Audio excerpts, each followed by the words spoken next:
Thank you, Mr. Speaker. You know, any American that may be watching tonight is probably bewildered by all of the discussion of budgets and continuing resolutions and perhaps debt ceilings, as well as the appropriations process. In order to understand where we are currently, it's important to look back where we were. And what I'd like to do tonight is share a little bit of information about what the government spends, where the revenue comes from, and then how we got into this current situation that we're in. Right now, we have a $1.6 trillion deficit. We have $14 trillion of debt. That means every man, woman, and child in America, if we were to pay it off right now, owes $45,000. And the trajectory of spending is simply unsustainable. We are borrowing about 40 cents on every dollar that we spend. America cannot continue to do this. We all know that. We all know we're going to have to act with bold resolve to get the fiscal house in order. But let's look at this chart, Mr. Speaker, for a moment. It shows the President's 2011 budget proposal. Now, there was no budget in 2011, and this is part of the confusion. There was no finishing of the appropriations process. Right now, we're trying to finish the appropriations process, cleaning up the mess from last year by passing what's called a CR, continuing resolution, that will fund the government for the rest of the year. But a lot of the numbers are based off a somewhat mythical budget, and it's just easier to talk about, I think, the President's 2011 budget to get a snapshot of currently where we are in terms of the fiscal situation. Here is what the government spends and the categories in which it spends. If you look on that blue side of the chart there, that's what we in Washington call discretionary spending. And defense is about 20% of the discretionary spending here in the United States. The other section of the blue slice of the pie there is what we call non-defense discretionary spending. That's about 14% of the overall budget. A lot of the negotiations about reducing the budget at this time have centered around that particular slice of the pie. The other aspects of government that we fund, Social Security, this maroon slice right here, is about 20% of the budget. Medicare is about 13%. Medicaid about 8%. And then another mandatory spending category. These are programs that are on autopilot. Whatever the demand is, we spend, we write the check. And it has grown very rapidly since the year 2008 when it was 11%. It is now 17% of the budget. But this includes unemployment, welfare, supplemental security income for the disabled, jobs programs, as well as some of the TARP money, the bailout money for banks and Wall Street. That's the lion's share of the budget here. 57% is called mandatory spending. Discretionary, 36%, that's defense and non-defense discretionary. And then we add interest on the debt, that yellow section right there, and that's about 7%. So that's basically what the government spends right here. And that totaled about $3.8 trillion in last year's projected budget for this year. Now, where do the revenues for the government come from? It's important to remember this number, 2.67 trillion, 3.8 trillion expenditures, 2.567 trillion in revenues. In that blue area over here, that's the largest area in which we obtain income for the government. That's the individual income tax, and that's about 44% of overall revenues to the government. Now, about half of Americans are paying income tax. This orangish area here is what we call payroll taxes. That's about 36%. Anybody who's working is going to pay a payroll tax. Corporate income taxes, this yellowish area here, is about 12%, and then the rest of the budget receipts come from estate and excise taxes as well as customs and other receipts. But the important number to remember again is the 2.567 trillion as opposed to the 3.8 trillion in spending. And this shows you the imbalance. And again, remember, this was last year's projections. We were projecting a $1.267 trillion based upon this spending level and this amount of receipt. But in reality, we've just found out the new deficit estimate is actually about $1.6 trillion. It's skyrocketing. It's simply unsustainable. Now let's look at the next chart, which was the budget proposed for this year by the President. And it has spending a little bit less, down from about 3.8 to 3.7. Revenues up slightly from about 2.5 to 2.6. This is due to some spending reductions as well as tax increases. And that's what slightly gives you a different balance here. And you have a deficit projection of $1.1 trillion based upon these numbers. Remember, Mr. Speaker, I said this is somewhat bewildering given that we don't have a 2011 budget or finished appropriations bill for this year, and we're now starting to consider a 2012 budget in the midst of potentially as well bumping up against a debt ceiling a vote shortly. But again, I think it's very important to understand how we got here with such enormous deficits. And if we look back in time, the last 20 years, look at spending. In 1990, it was $1.25 trillion. In the year 2000, it was $1.79 trillion. This year, $3.8 trillion. The size of the federal government has basically doubled in the last decade.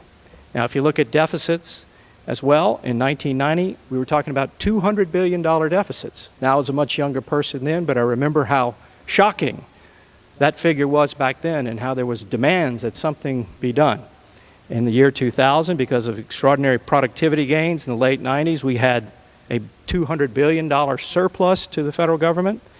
But this year, a $1.6 trillion deficit, 1.645 billion deficit. That means 1.6 trillion, off the charts. Our debt in 1990 was about $3 trillion. In the year 2000 was about close to $6 trillion. And again, this year it will be $14 trillion, and it's set to continue to skyrocket in the coming years. The debt per person, per capita, $13,000, $12,900. In 2000, it was $20,000. Now it's doubled to about $45,000. Now, Mr. Speaker, I used to be on the Lincoln City Council in Lincoln, Nebraska. And one of the responsibilities that we had every year with our $90 million budget was that it had to balance. And let me just tell you, Mr. Speaker, there was never enough money to have the ideal number of police officers that we wanted, or the exact amount of firefighting apparatuses that we would have preferred, or the precise amount of street and road maintenance and park maintenance that we would have ideally liked. But you had to make a decision. You had to make a decision about what were appropriate tax rates and reasonable public services and balance those. And then we were also, by law, we had to set a little bit aside. And yet Washington doesn't have to do that. It can get away with enormous deficit spending because we have a big credit card. And for a long time that really didn't matter. At a negotiating table up here, there are really three factors: spending, benefits, and debt. And guess which one loses every time, Mr. Speaker? Debt. Just pile on the debt because the consequences can be hidden from the American people.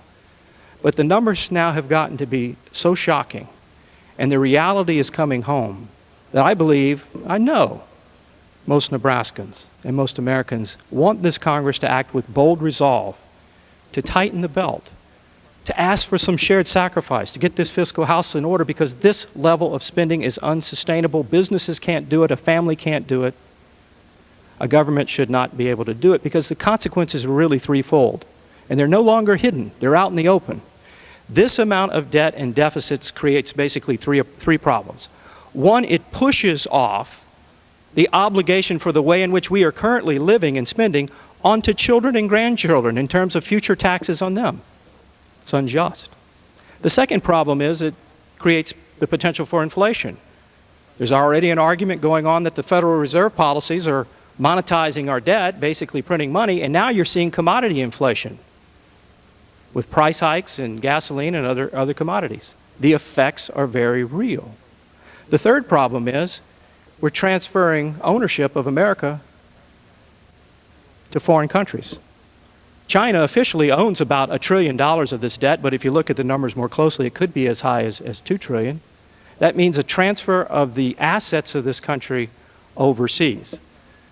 So this level of debt, I believe, and I think most Americans know, is actually undermining the ability of the economy to turn around and create jobs.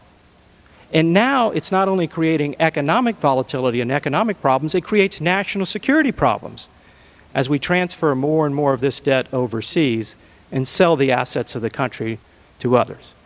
So it's simply unsustainable, Mr. Speaker, and we have to act with bold resolve. We are staring at whitewater rapids. Now the choice is this: we can either build a boat, put on life jackets, and try to navigate those rapids as best we can to get through them safely and well, or we're going to be swept away by them. We're going to have to go through them. It's just how we do it.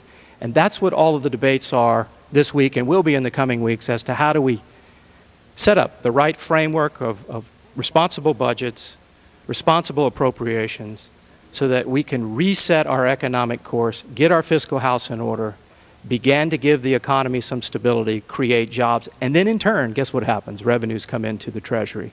So that's the course before us.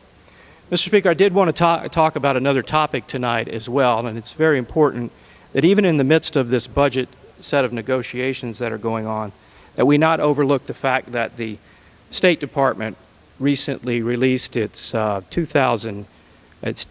report on human rights around the world. This report, spanning 194 countries, calls out those governments that routinely and brazenly violate their stated commitments to universal human rights. I think it's important that we draw back the veil on cruelty that's often perpetuated by the world's most powerful against the world's most vulnerable, and appropriately elevate the issue of human rights in our national dialogue as well as our international diplomatic efforts. The report again spans 194 countries, and to the extent it is available, the reports detail the prevailing human rights conditions over the past year. First, let me start with some good news. Of the countries surveyed, Colombia, Guinea, and Indonesia stand out for notable human rights improvements. The first democratically elected president since independence in 1958, and consistent improvements across a range of indicators, respectively, in those countries. Countries where human rights conditions, very sadly, prompt serious concerns over the past year include the Côte d'Ivoire, the Ivory Coast, where vicious fighting in recent weeks pursuant to a contested election has claimed numerous lives. In addition, the Democratic Republic of the Congo, where rape is used as a political weapon. Iran, which still supports the